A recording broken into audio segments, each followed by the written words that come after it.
seen, be heard, be remembered. Online events bring the world together, and the replays just go on forever.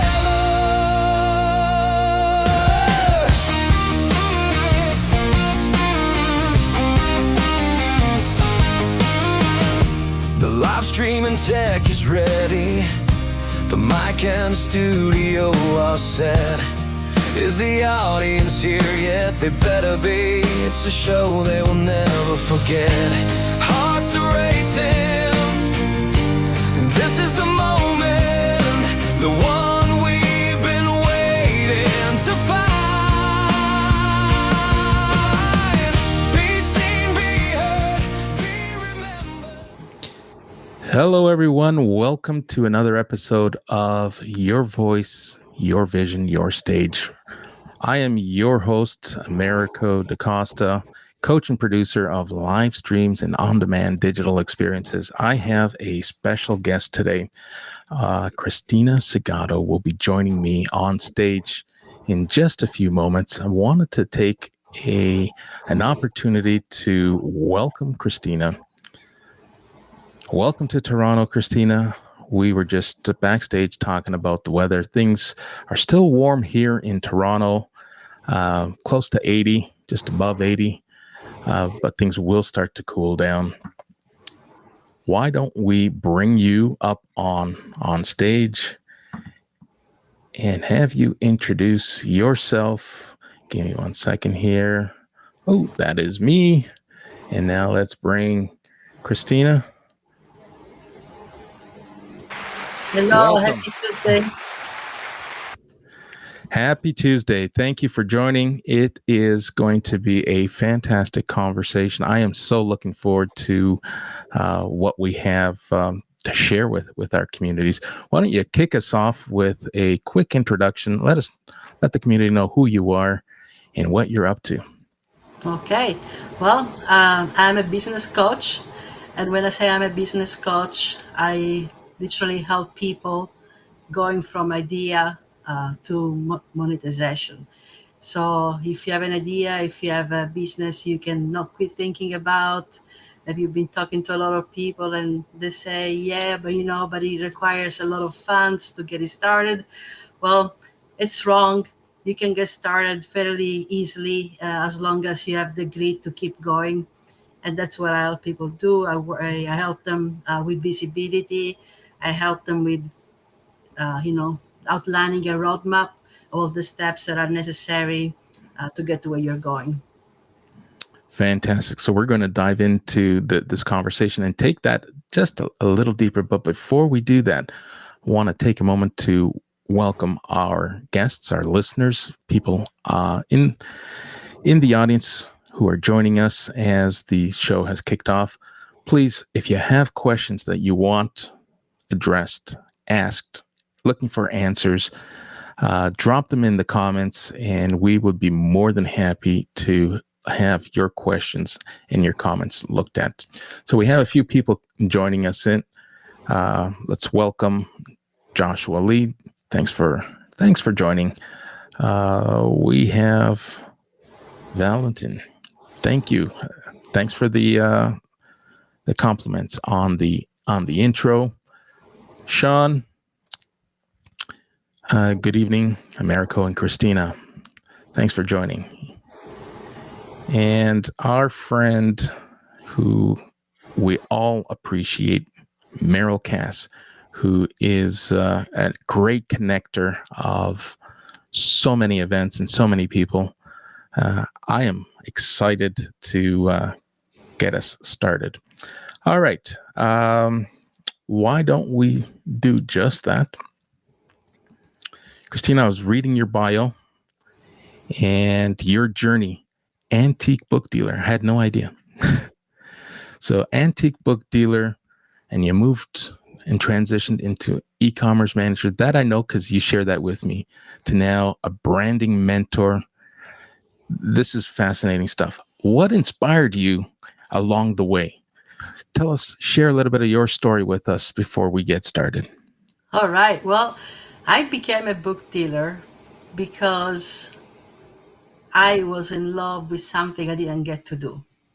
So I went to university, had to be an academic. I wanted to teach English and American Lit, and life had other plans for me.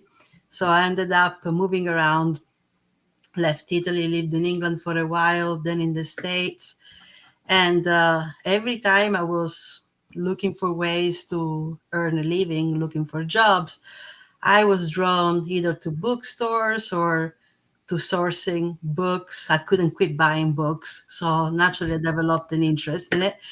And I realized that I had a sixth sense for, what was valuable, what would sell, whether it was really antique or not, or the value was in the content itself. I just, I would have a joke with friends. It's like if I'm touching it, it's worth something, right? So that's how it started, and I ended up being really good at it. And again, I started with zero money from my living room to a storage unit. And then at one point, I even had a bookstore, which is when everything changed for me because, again, I made the mistake that we make on LinkedIn here when we get started, right? Uh, you are in the wrong place, you are miscategorized. People that are following you, you're in the wrong place. You don't have the foot traffic. Same thing up with the bookstore. I didn't even have the foot traffic. So I didn't close it. I just closed the door with myself in it. And that's when I started going online. From there, actually, that's when my interest in communicating online with people developed. So I realized quickly that it was about a book, yes, but it was a lot about people interested in the books. So, I started forums, conversations, and from that, I actually became somebody that sold books to theaters because I had lots of connections that worked in the theater and wanted props. And naturally, I developed e-commerce skills doing all this stuff online. And back in the US, that's where my career started. You know, I worked as an e-commerce specialist, and naturally, I enjoyed it a lot. So I kept getting promoted and grew, but it became also my prison and my trap because I forgot all about all the other things that I wanted to do. And 4 years ago, I just had this thing, something was nagging at me that I had to express myself. I didn't know, but I just needed to create. And so I started sharing on LinkedIn. I also quit work, kept working on the side. I've been doing print on demand since 2011, but I didn't tell anybody. I just, created my images, posted them, selling great, right? Everything opened up. I found a lot of like-minded people. I found the community, really fell into place, and I realized that it starts with you. It starts with what you want to express, with your story, with your brand, and everything that you've done in life. It connects. So there is a reason why you were doing those other things in the course of your life, and they're not. It's not a waste of time. You can repurpose it all, just like you can repurpose content, and everything that you've done can become a way that you connect with others. That is amazing. I'm going to take a step back. You touched on your, I'm going to call it the aha moment of LinkedIn, where you realized you were misaligned in front of the wrong community. How often does that happen? I could tell you it. I think most of us with good intentions want to be all things to all people, and we kind of scatter our content, scatter our personal brands and our personas, that we're doing more harm than good by trying to be everywhere and be everything to everyone. So this is great because it kind of leads into my next question. What was the defining moment for you when you realized that your story could help others build their own brands? Mm. Yes, it actually happened outside of LinkedIn. I had been on LinkedIn for a while, going to listening to audio rooms, and beginning to literally post-it notes. I wasn't sure what I was doing, but I realized there was somebody there, and so I was sharing. And because I was always listening to all this information, I was flooded with information from audio rooms and lots of other people building things. I was at work, and we were looking to modify my role, and I had an opportunity to actually carve and create my role.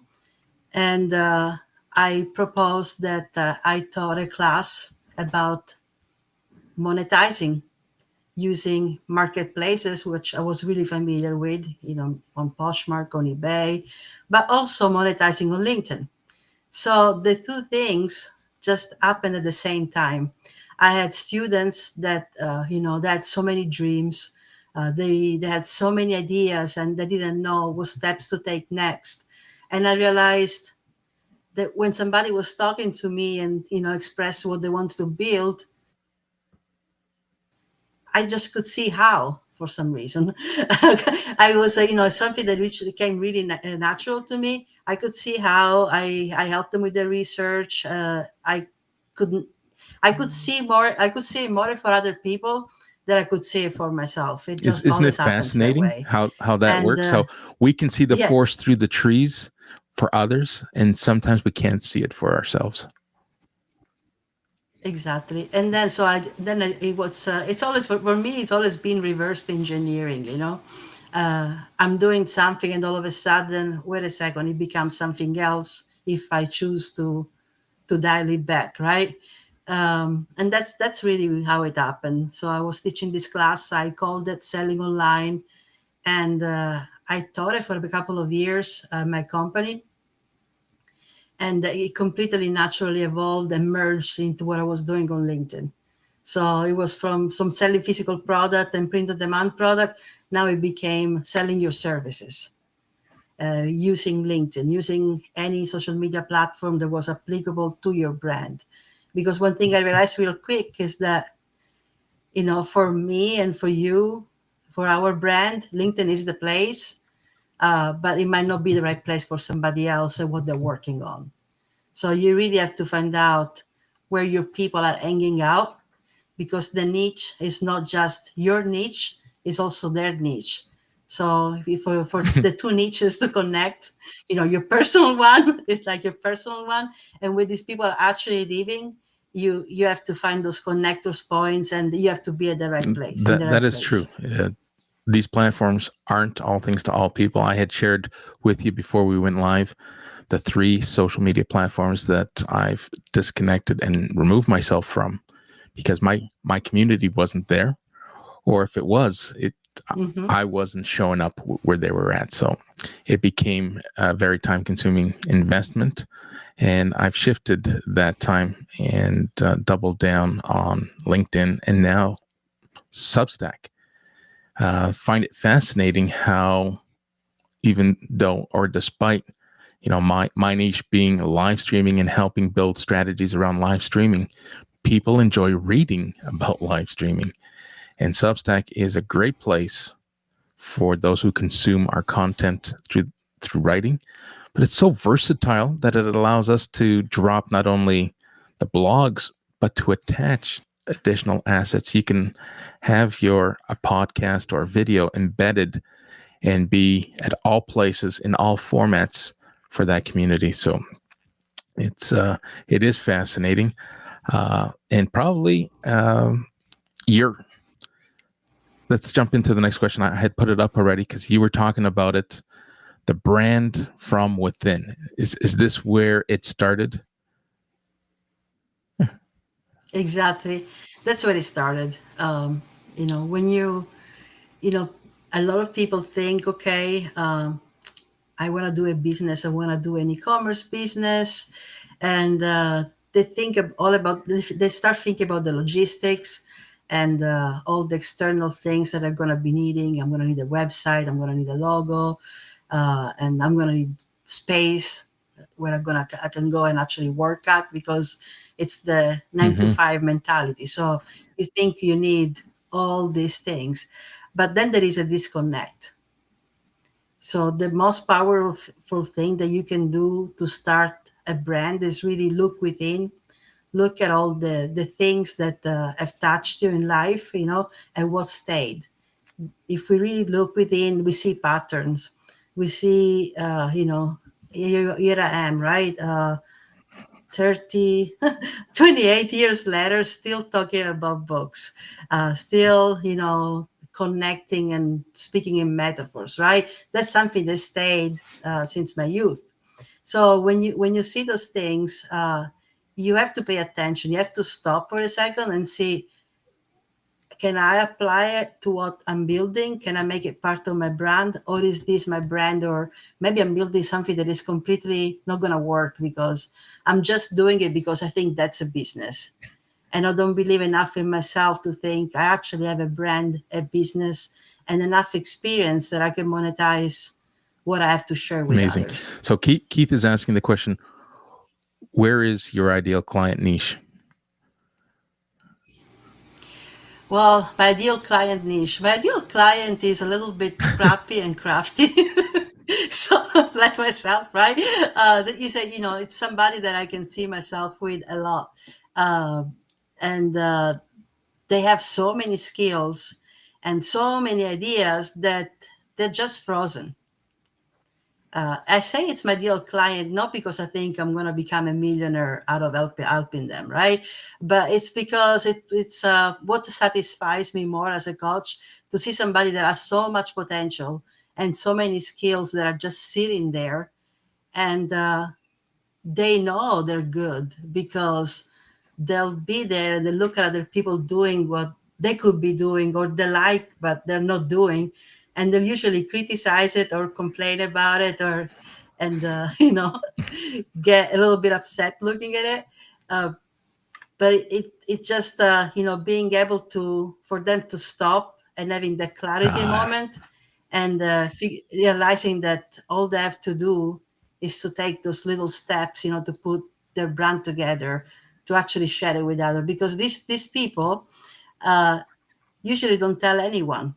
They'll be solitary people in the art studio, and they'll create magic for years, but they don't share it.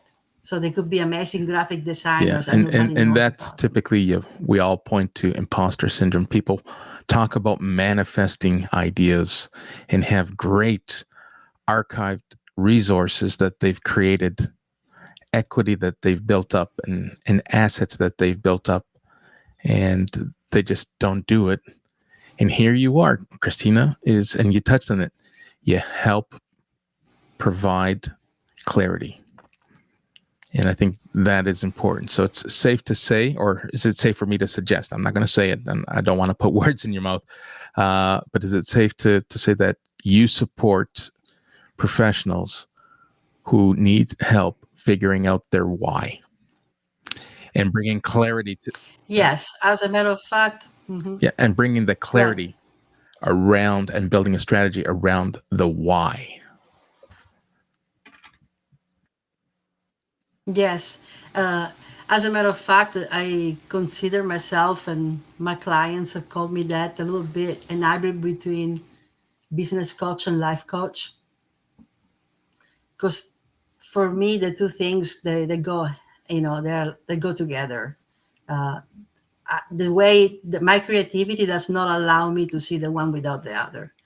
So that's why I came up with Brand from Within, because I really believe that if you want to find a way to sustain your life or yourself and your life doing something that you do enjoy, uh, you know, you really don't That's have to right. look very And far. Keith, you said it, and Keith wrote it down and shared in the comments.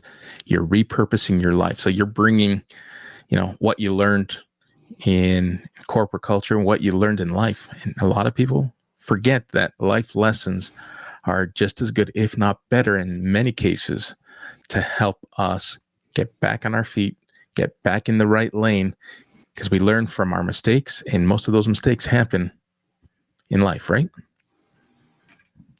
Yep. Hmm. All right, we have another comment here. can you please stop calling it imposter syndrome? All right, it's human to have imposter thoughts, not a syndrome. I'm on a mission to stop. All right, Sean, duly noted. We will no longer refer to it as a syndrome. And, I had the opportunity to share the stage with Sean yesterday, and he too hosts some fantastic events.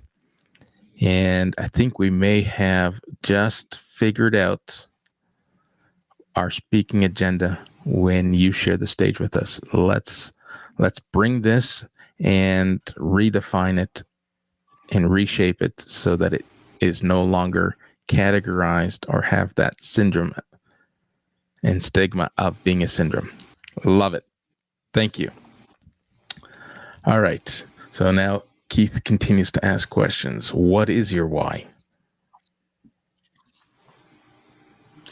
Well, I found myself at many points in my lives trying to figure it out who I was gonna be without my initial dream. So that caused me a lot of pain because I really was super passionate about it, and I still am. And I thought, if I cannot teach, if I cannot share all about the connection that I have to this amazing works of literature with others and motivate students like that, it felt a little dry. And instead, I realized that it wasn't about necessarily the subject matter. It was about teaching, and it was about coaching. As a matter of fact, I took up a little gig.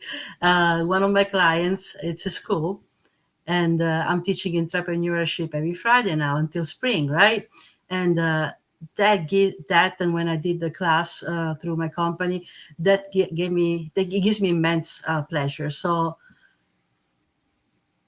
I was fortunate enough that at some point when I was really young, somebody got something out of me.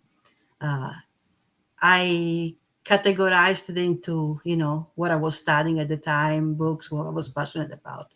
But in reality, is realizing that there is so much more to us, and there is not just one why.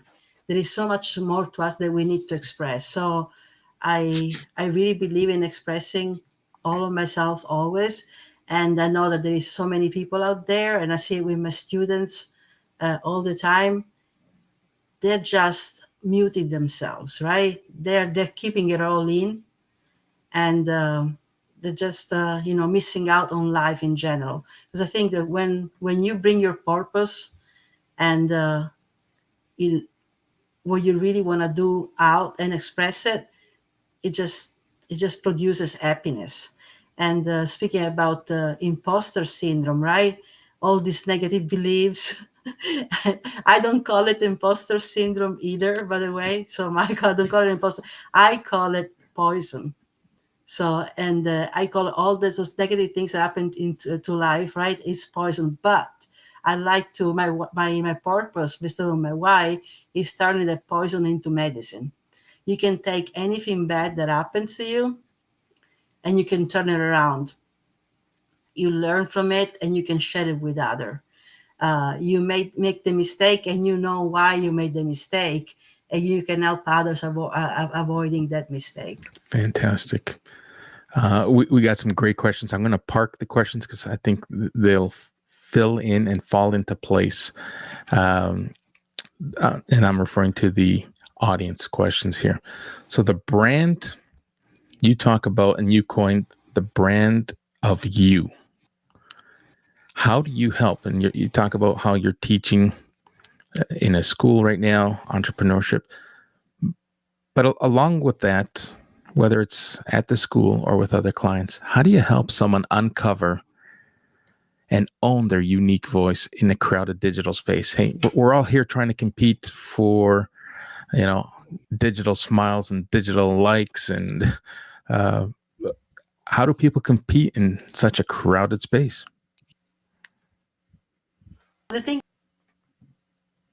people try to compete with that are not their own. So they think that they have to get a brand together out of graphics and tools and websites and pre-made content because they see that's what somebody else is doing. So unfortunately, one of the rookie mistakes is looking at what somebody's doing. Okay, you you like what they're doing, but copying it is not going to get you anywhere, even if you think it's a perfect formula. Because when it comes to actually interacting with people, when it comes to going on a live or creating content daily, every day, then you run out of juice because that was not this brand that you have doesn't match you and your personality at all. Because So you're chasing all the shiny objects and all the that you're trends, right? chasing all the way all the things that you think are going to be working, and in reality the main ingredient is missing. So the polished present that you see somebody having, you don't realize that the person probably built it over 5-10 years, and now that's the finished product that belongs to them, and it really represents them. So the brand of you starts with you saying hello, right? This is who I am. This is what I'm envisioning. This is what I would like to build. And I don't have a clue. So I'm learning as I go. It can start just that way, right? And before you know it, if you take steps daily, then it morphs into something. What I'm doing today is not what I began doing on LinkedIn 3.5 years ago. It's similar, but it looks very different. I had to get there. I had to get there by showing up, by speaking at events. I learned from my audience.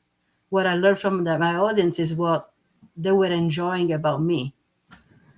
And actually, my audience helped me bringing it out. Hey, and let's not forget, if we go down memory lane, I was part of that audience at one point. Were Oh, you yes. were you inspired me along with others, but you played an influential part when you hosted the LinkedIn rooms. And I'm not sure if you were in Clubhouse or other places, but I met you and your thought leadership in one of your rooms. So I'm glad that that happened. I'm glad that you and I got to connect. I respect you and what you're building here. So Thank you. kudos to you. Keith likes turn the poison into medicine. He likes that. It's a Buddhist concept. And I believe he is also Buddhist. So I don't want to quote him on that, but he recognizes something there. All right, I'm just going to jump here into some of the comments. Don't catch comparisonitis, right? And that's what we do. We follow a lot of the top voices who are saying, do all these things and watch your impressions climb, watch this happen and do it in this order and you will 10 times whatever. And then the algorithm has a different idea. LinkedIn decides, we're going to try to clean up. We're hearing a lot of rumbling, a lot of noise with a lot of activity. We're going to try to clean it up. And now the sentiment is quite the opposite. Oh my goodness, I'm getting no views, no impressions, no engagement. Like if you did it right from the beginning and were consistent, showing up in front of the right audience, then you wouldn't have felt the significant drop that some people are experiencing. I could tell you, I had nothing in comparison to others who had hundreds of thousands of impressions. But every time, and I remind myself and I remind people who are listening, every time I take a pile of impressions to the bank, they laugh at me because I can't pay my bills with impressions. So Exactly.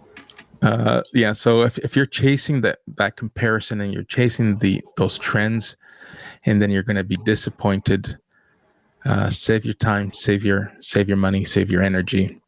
And if you can't find the clarity and need help to figuring out your why. There's professionals like Cristina and others like Cristina who want to be helped, who want to help. And my phrase, want to help be seen, be heard, and be remembered. Right. So this is a great conversation. Keep the questions coming, folks, and I will park the questions that I came up with myself for Cristina. I'm enjoying this. We're multi-streaming on YouTube as well as LinkedIn. We will then repurpose this content for those in the Substack community who will be able to read the blog and the summary and the lessons learned from today's conversation. Now, what does finding your voice really mean, though? We talk about this comparison, and we have a tendency, because it's the path of least resistance. It's easier just to do what everyone else is doing because it seems to work for everyone else. And the funny thing that we don't see on social media, everyone tells you, and I think we talked about this yesterday on Keith's show.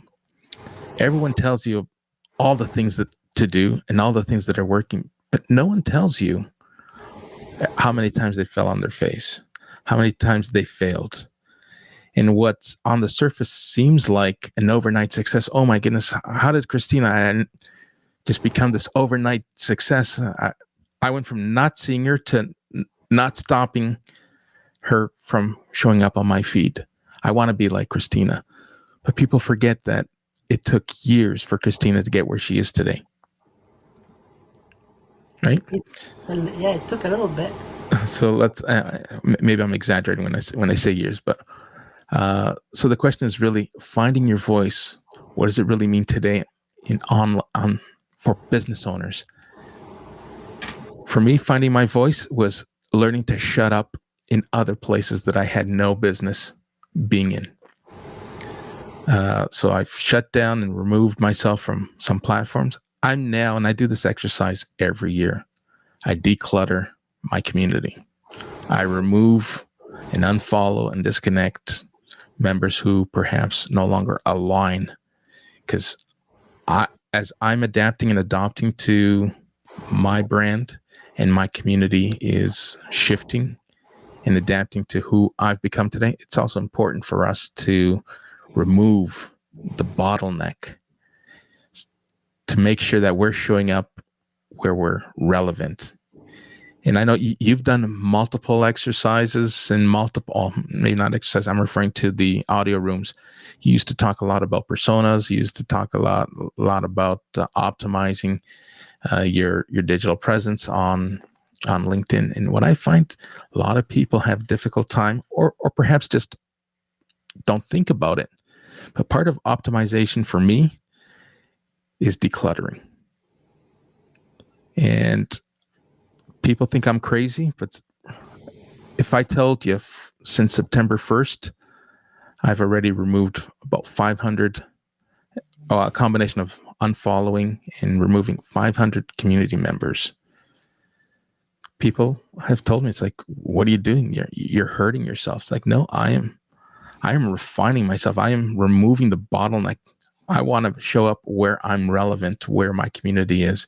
And if people aren't there, I don't want those people and those members to be the 2 to 5% that LinkedIn decides to push my content to, get zero engagement, and then it just dies there. All right, I'm going to get off my soapbox. This is your stage, and we're No, that's actually good that you said all this, because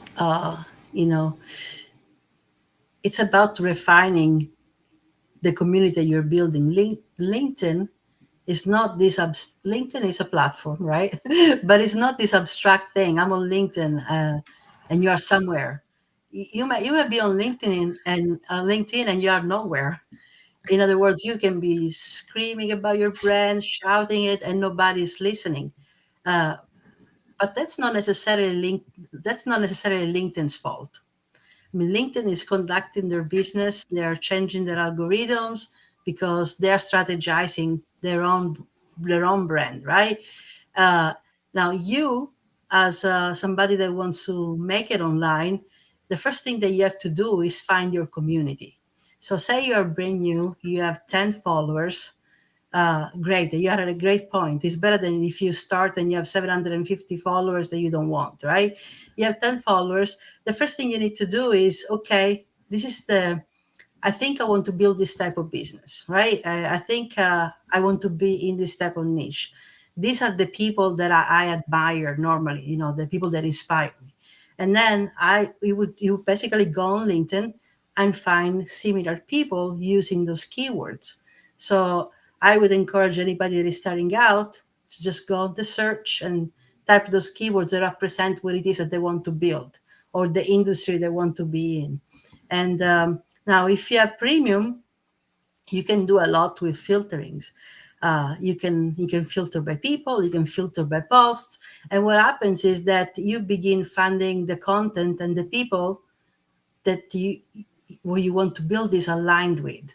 So those are the people that you want to connect with, not just for the sake of clicking, but actually to start a conversation, to learn from them. You can learn from them by asking them questions or by just observing what they're doing and to see if it's aligned. And then there is this thing on LinkedIn that everybody hates, and a lot of people, especially big influencers, have been saying that the most useless thing on LinkedIn, and they're called groups. Now, unfortunately, I'm connected to more groups that I want to be connected to, but there is a reason for it. I use them as filters because groups have been around for a long time and they're still here. Probably eventually they will be removed, but right now they're still here. What all those people that have created all those groups have done, they have categorized LinkedIn by industries, by group, by topics, by keywords.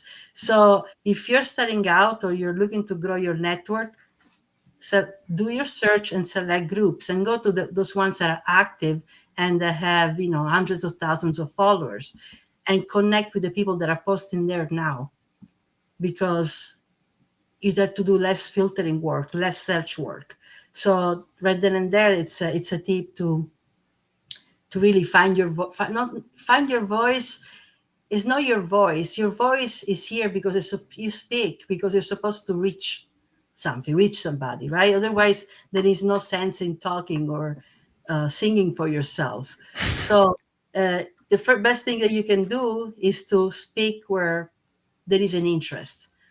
Connect where there is an interest. And your tip was spot on. Keep cleaning that feed. Make sure that it is aligned with what you're doing.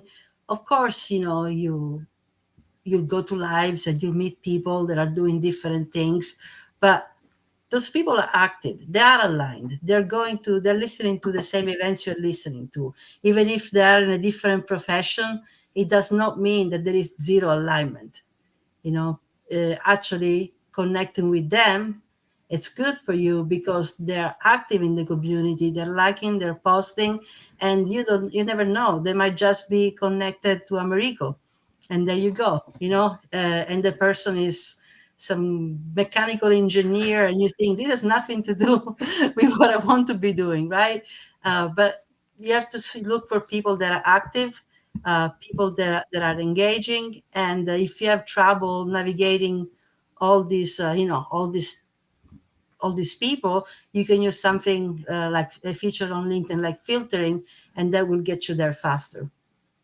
All right, we have a great question, and I'd love to hear your perspective on this because we all suffer from this from time to time, and some of us daily, some of us even multiple times daily.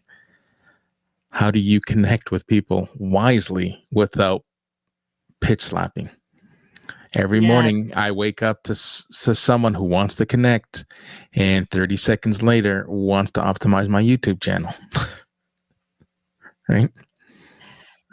Well, you have to be able to differentiate. Of course, a lot of us are here to conduct business, but it's not the first thing you should tell somebody, right? Especially if you never had any interaction with this person, if you've never spoken to them, to send random cold DMs.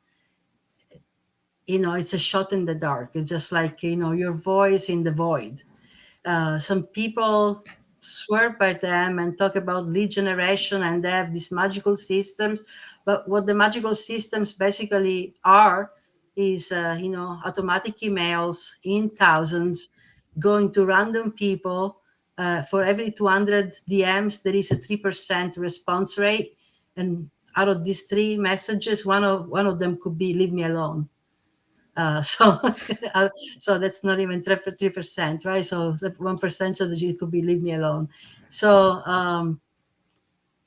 it's engaging. It's being in the right now was working really well. It's being in the comments, finding the content that you enjoy to read, those topics where you can have a say and have that say there in public for other people to see. If what you say connects with somebody, it is relevant. You don't have to do any cold pitching. Somebody will actually say, "Actually, could use some help." They're going to end up contacting you. It's also good though to do some outreach, but you have to know who you're supposed to contact, right? So for example, if you go to a live and there are people that have been attending your lives for the last 3 months and always interact and always make comments on your posts, and sometimes they ask you questions in the DMs, there might be an opportunity to ask this person, what are you working on? And from there in the DMs, that's where the business might happen. And you go, you get in a conversation, and then you'll find out whether this person is ready to work with you or has even a remote interest in working with you.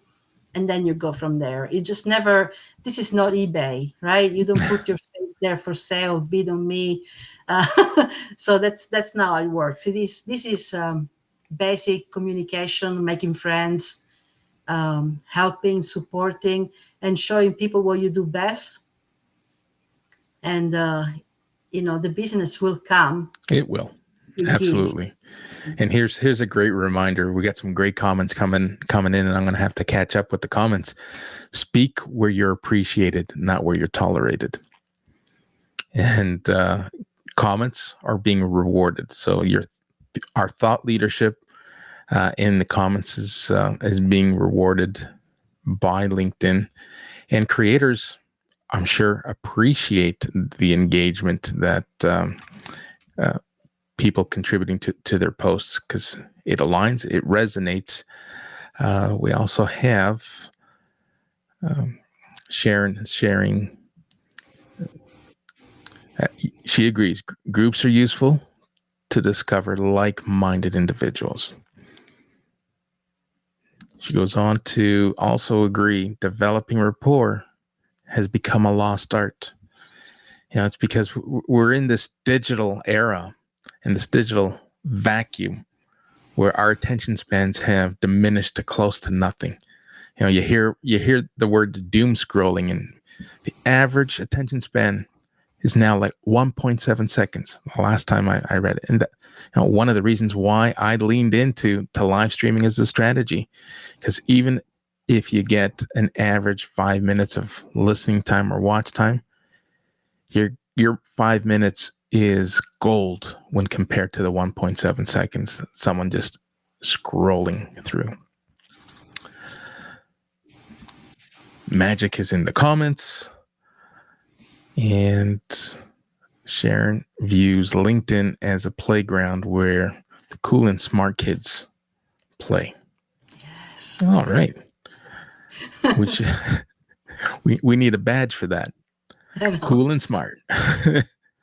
That is great. Okay. This has been fantastic. Keep the comments coming, folks. It is always great to get participation and engagement from those listening in. And while we wait for more questions to come in, I have something I want to ask. And it's really around mistakes. Listen, we're going to make mistakes. We're human. But what's one of the common mistakes people make when trying to monetize their expertise, in your opinion? Number one, they go get a website. Getting a website is the number one mistake that you find? Yes. That's the first thing they do. Before they even have the product, before they even have an idea of who their ideal customer is going to be.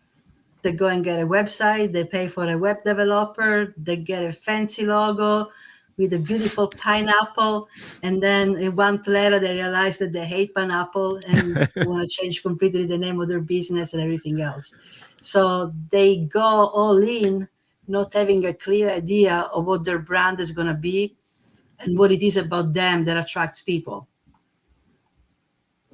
So my website is very ugly. Yours is kind of beautiful. I saw it, and it's very simple for a reason.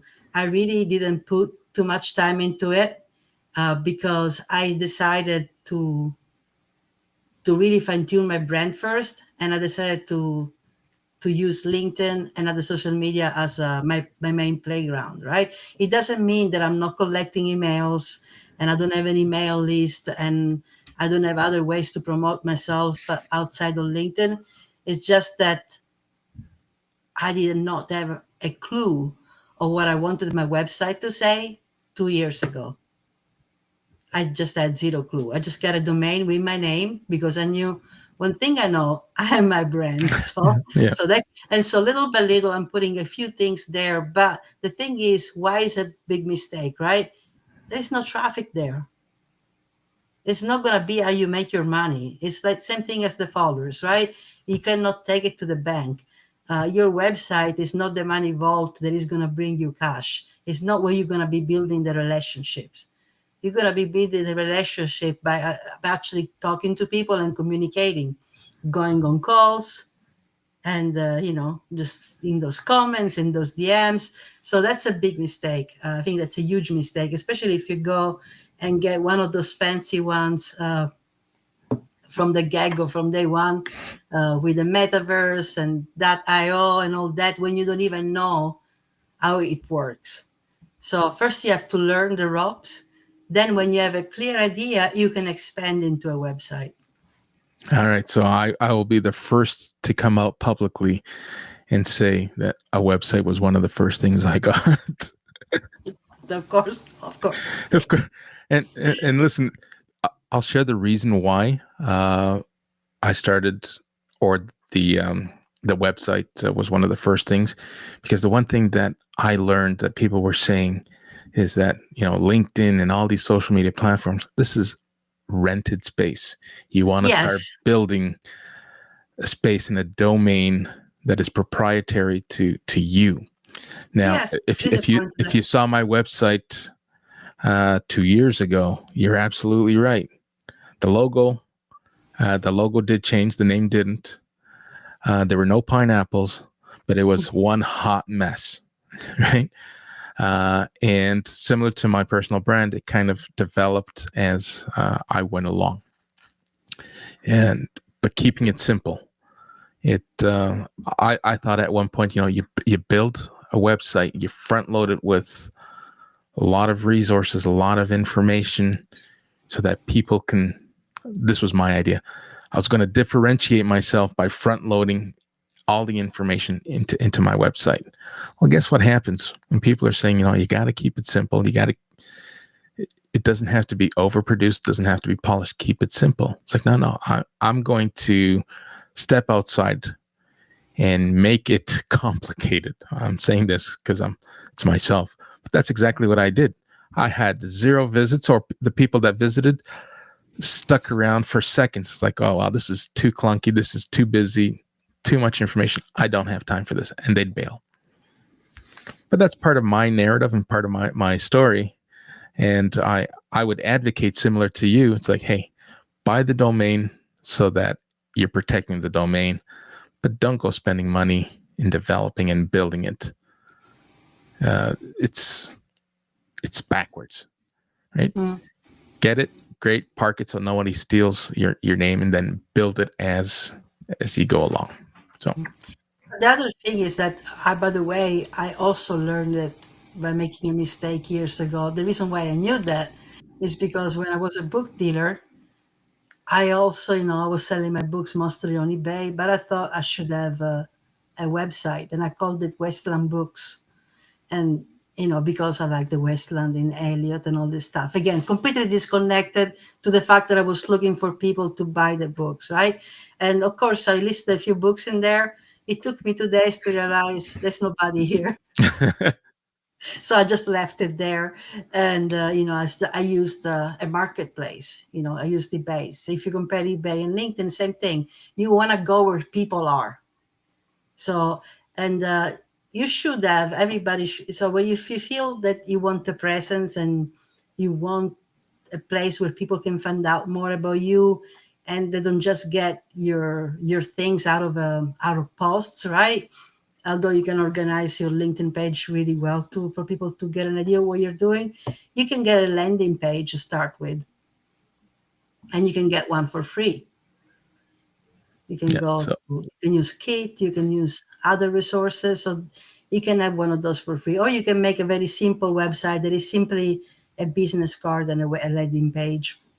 yeah. So that's what Sean does. He doesn't have a website, but he has 3 different landing pages, and those can become lead magnets. People go to those landing pages, and they don't have to go through all your entire website.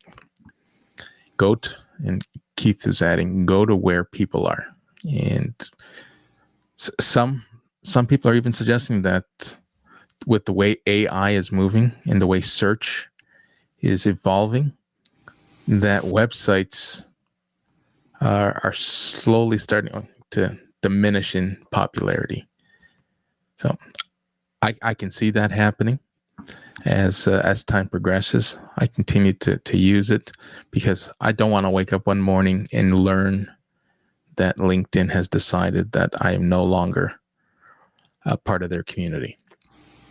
And where do I go from there? So it's a small investment, but I totally agree. Don't front load it. Don't put all the money and resources into something that you're still at the ground level on, because you're going to waste your time, you're going to waste your resources, and more importantly, you're going to waste a lot of money. Question: is anyone using Whatnot? I'll be honest with you, never heard of it. Love to hear more. Drop a link, share some details. I'm always curious to learn and research new tools, new platforms. I have not heard of Whatnot. All right. A lot of great comments again. And if I haven't got to all the comments, rest assured I will circle back and engage with them after the show is over. Cristina, this has been a fantastic conversation. We're almost at the top of the hour.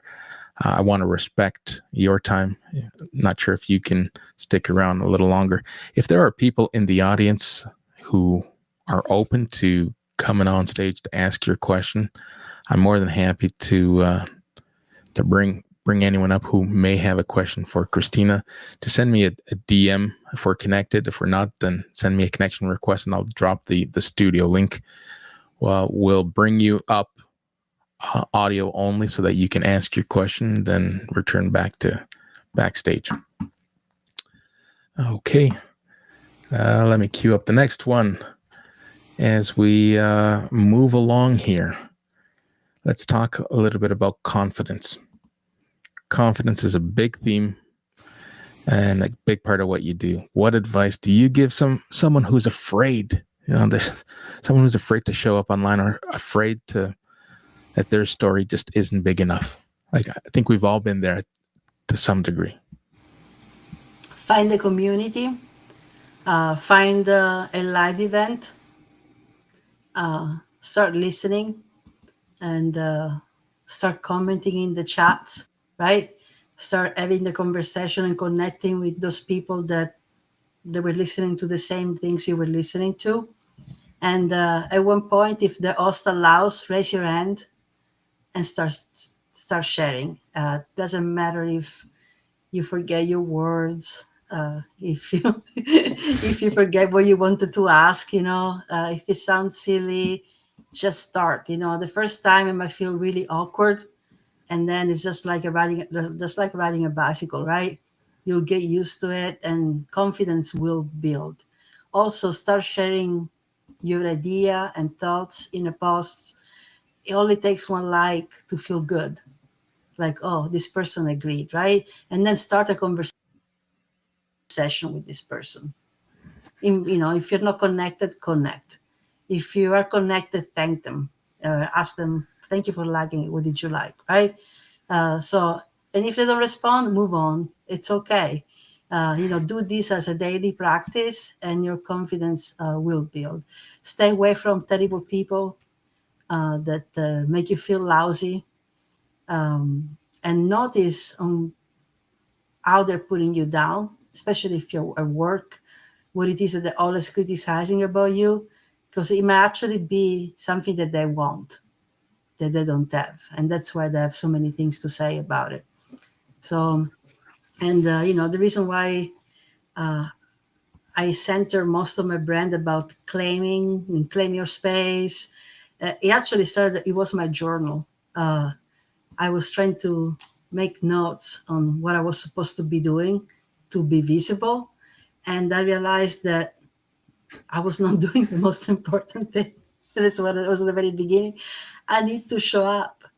There are so many people on the internet that are claiming space every day with a comment, with a post, with a live, with a newsletter, posting a picture, being silly, showing themselves with a cup of coffee in the morning and say, I need more.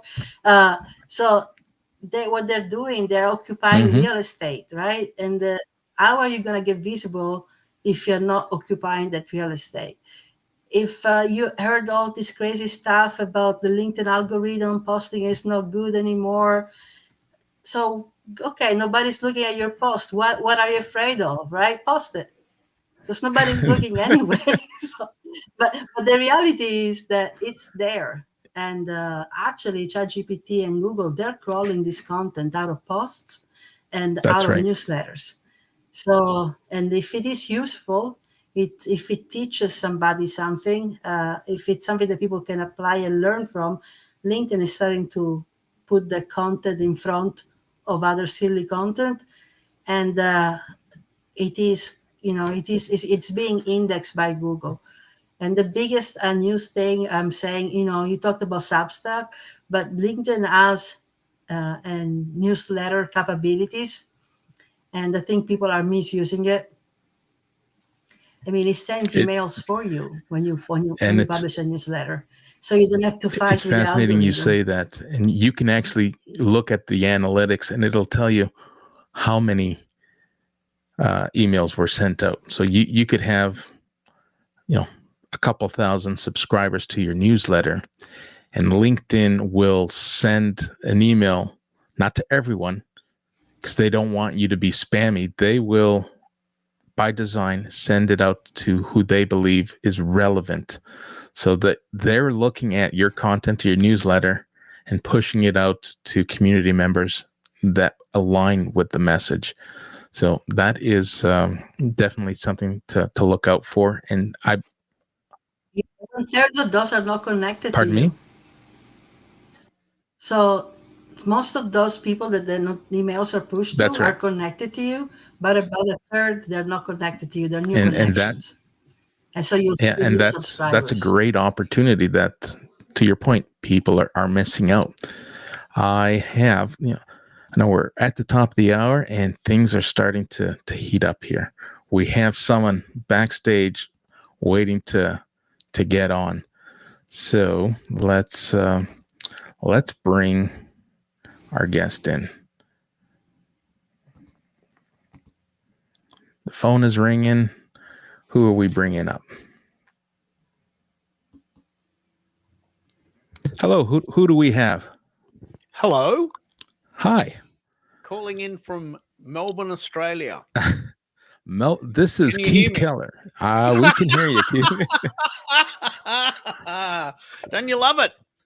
It's a global community, isn't it? It is a global community. This has been a fantastic conversation. Thanks for joining, and thanks for asking and bringing questions to the comments.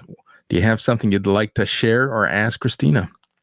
Yeah, I was very fascinated by the comment, don't build a website too soon. I think this might be a guy thing, but I think I built my website, before I knew anything about anything because I wanted to tell people that I knew something.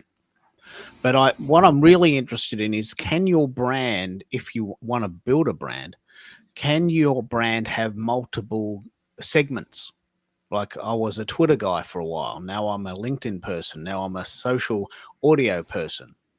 Now I'm a podcast editor. Now I'm into AI songwriting. I mean, these are all elements of the life that I live.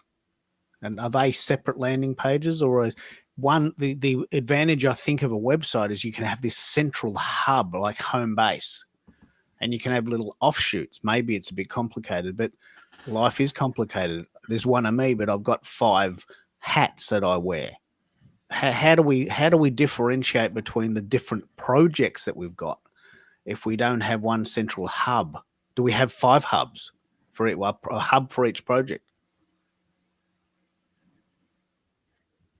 I think having a central hub, especially if you're at the point where you're at, it is important because you're telling each community where else they can find you. So, do you need a website for that? Probably not. A landing page will suffice, and you can put all your social media, all the places where you're active and people can find you. And or you can use something as simple as a link tree, where you just have a couple of things, and all your your website, your Pinterest, your Twitter, everything in there. And even that, it's something that Google does index. So, but if you do already have a website, that could be your central hub. Well, what I was trying to uncover here is that uh, if you're starting out, it's day one, and you're figuring out how to spread your message, the website might not be the first thing on your Yeah, to-do list totally today, agree. at least. All right. Be- I totally agree hmm? that the whole paradigm has changed now. That we were told, America and I, we drink this Kool-Aid. We were told by the web designers on LinkedIn with those pretty pictures, you've got to have a website or you can't be seen. If Google doesn't know you exist, you don't exist. I think I actually heard that exact quote once at a webinar. If Google can't find you, you don't exist. So you have to have this website. And guess what? It's what I do. Isn't that lucky? I actually happen to be here, and I'm happy to help. Isn't that just so fortuitous that we met, when really they're just flogging their services and you don't need them at all? So it's very fascinating that we get sucked into this. But the reason why Americo and I did drink the Kool-Aid is that we have all had an experience where the site we love tells us that we no longer are welcome. This has happened to me on LinkedIn, on Twitter when it was called Twitter. We've all been banned. I've been to Twitter jail. It's a thing. You're banned for 2 weeks because you post a picture that maybe they didn't like. I was banned on LinkedIn during a show for 4 days. I was in the middle of a show. There was 300 people on the show. I got banned in the middle of the show. So the question I have is, what is your backup plan? What's the best idea if you love a site but you don't want to rely on it? What do we do for a backup plan? This is a generic question for everyone. It's different, I guess. But how do you decide what your backup plan is? Yeah. So I do have a backup plan. LinkedIn works. LinkedIn is my main landing page, right? I do have a basic website, but it's not my backup plan either. My backup plan is to stay connected with those people I meet on LinkedIn or other platforms. And what I use for that is I build an email list. So I use something very simple as a stay connected link for people to drop their email. There is a free one. It's called Jot Form that you can use. You can put all your links there to your other social media. And, it's a simple form. People say their name, their email address, because they want to hear from you. And so once you're building that email list, though, and people are starting to sign up, they want to, it means that they want to hear from you, and they want to hear from you outside of LinkedIn. So you got to produce something for them. It could be an email to stay in touch, either with your latest offers or what you're working on outside of the LinkedIn community, and you can deliver that in literally in PDF format, if you have to, in the most basic way. Or you can use it periodically. Every couple of months you can drop a freebie to those people that decided to stay connected with you outside of LinkedIn, and you can give them a quick guide on how to achieve something. You can actually email them and say what is the biggest struggle that you're experiencing right now, regarding what you're working on, and they'll respond to you, and you'll make a mental note. At the beginning, it's doable, it's manageable, because you're slowly building your email list. When it becomes a big email list, you definitely created a big asset for yourself. You can use it to promote your services, to do course launches, book launches, you name it. But you have to curate. The moment you decide to build your own community outside of LinkedIn, simply by sharing a link where people can share their email, now that's a new platform you're building. As archaic as it might be, you have to be there, you have to be present, and you have to curate it. And I guess Substack could be a variation of Jot form. Substack's one of the new ones. America and I. Yes, it is. You can have your newsletter there, but Jotform is just if you want to collect the email and all that and do something outside of any other third parties, right? So you can do it that way. At least that's my plan. I'm still looking at Substack. I heard good things, but actually people are doing. They use a LinkedIn newsletter to promote their Substack newsletter. Yeah. Well, what we could do, America and I are researching this very thoroughly. We could find a way to turn this LinkedIn event into a Substack post, and it's getting 2 lives for the price of 1. And then suddenly we're introducing Substack to our community. We're gradually doing that, aren't we? Yeah, we are. So I've shared with Cristina that this show will be repurposed. I will create a Substack blog and short form content that will be distributed both on LinkedIn as well as YouTube and Substack. But we have a very important message or question, not so much a message, but a question. So we have reached the other end of this globe. You're in Australia, and the question is, what time is it in Melbourne? It's tomorrow. It's tomorrow. It's the future, it's isn't it? It's so far away. Melbourne is so far away. It's tomorrow. It's actually 11 a.m. on a Wednesday. Can you believe it? Like, we are so far. We're at the other end of the globe. It takes 16 hours to get there from where you are. No roosters are. It's 11 a.m. The roosters have come out. They've already, did their calls. They've done their thing. They've done their thing. So we'll put the roosters to rest. But inquiring minds wanted to know what time it was in Melbourne, and we're here to answer the public. We want to help others be seen, heard, and remembered. And remember, Sharon, where were you when you found out that you were hanging out with a host in Toronto, a guest in California, and a guest who called into the show in Melbourne, Australia, from the future, Doc Martin. Fantastic. All right. This is, are we good for time? Can we continue one more question?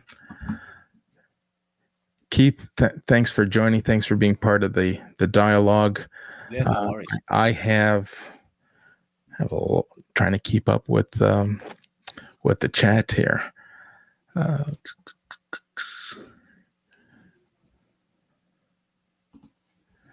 All right. spotlight up, and there's stands Shawn Michaels ready to rewrite his own script. All right, I'm going to stop reading these verbatim. I'm just going to put them up as we're conversing. In the meantime, as we wrap up here, let's talk about if someone's listening today and feels that they're ready to invest and ready to find their new vision and put their vision to life, what's the first step they should take?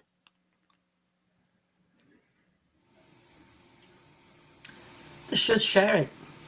They should share it here on LinkedIn, for example, or on their social media of choice. They should literally announce it, you know. And if you don't tell anybody, how is anybody gonna know? Yeah, I totally So agree. that's the first thing. That is great advice. Don't worry. And you touched on this earlier. If you don't think anyone's reading it, just put it out anyway. You've already established that you don't think anyone's reading it. But for those who do read it and those who do align with what you're sharing, that's one thing I learned when I shifted my purpose here on LinkedIn. When I went from job seeker to business owner, I didn't realize the philanthropy and the giving that exists. You put something out, there is someone who's going to reach out to want to help you. If they see your vision and see that your vision has potential, you'd be surprised who will reach out. And not necessarily to pitch an idea for you to hire them, but to give genuine advice. I've had more free advice and support from LinkedIn community members that I've never met, I've never connected with, than close friends and family who, for whatever reason, they will tell you what you want to hear, but you know deep down inside, they're just helping feed your ego or soothe you through what might be some vulnerability. So I totally agree. That is great advice. Just put your message out there, and if it resonates with someone, sit back, listen to what they have to share and what they have to offer you. And if I may, I have two things that I would like to share.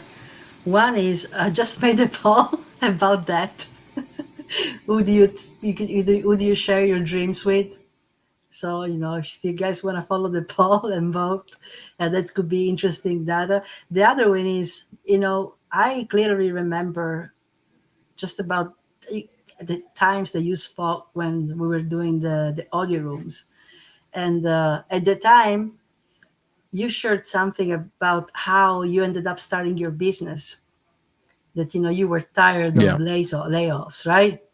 And it stuck with me. I wasn't experiencing that at the time, but in the back of my head, it said, wow, I mean, I'm actually building my escape route and plan B here, because that's real. And a year ago, I thought I had a good job and I kind of enjoyed it. It was completely aligned with what I was doing. The company where I work merged with another similar company. I survived the layoffs, but 98% of everybody that was working there is gone, and they're still looking for work. So I resigned actually in August because I decided to do this full time. And what I want to tell people is, if you have an idea, start building, start weaving your safety net.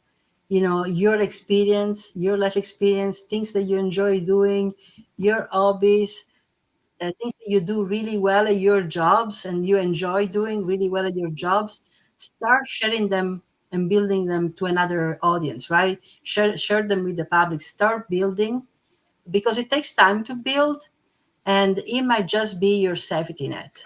It might just be what you end up doing with a smile when you see that everything is crumbling over there. And I'm not quite sure. I left with a big smile. So that's it. I'm ready. That's it. You know, but you have to start building now, because nothing is jobs. if they're aligned with who you are, great, right? But even when it's the perfect job that you think you're gonna do forever, you don't decide forever.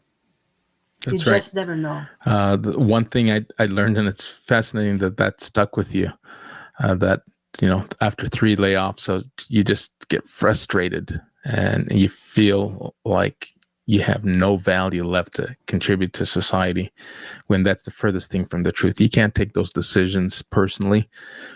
Businesses will make decisions that are in their best interest, to keep their ledgers in the black and their shareholders happy.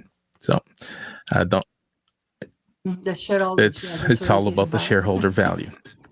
And now, So be your be own your own shareholder. shareholder. Create your own destiny, and control that destiny. Listen, it has been a fantastic hour. I know that we can go on for hours and hours, but I want to be mindful and respectful of those who have stuck around and want to go on to do other things, perhaps have lunch in the future, or tuck their kids or themselves to bed. Before we go, though, how can people get a hold of you? Well, I'm basically live and breathe mostly on LinkedIn. So if you send me a DM, it's probably the fastest way to reach out. There is also a website. You can reach out there if you feel more comfortable, and it's CristinaSegatto.com.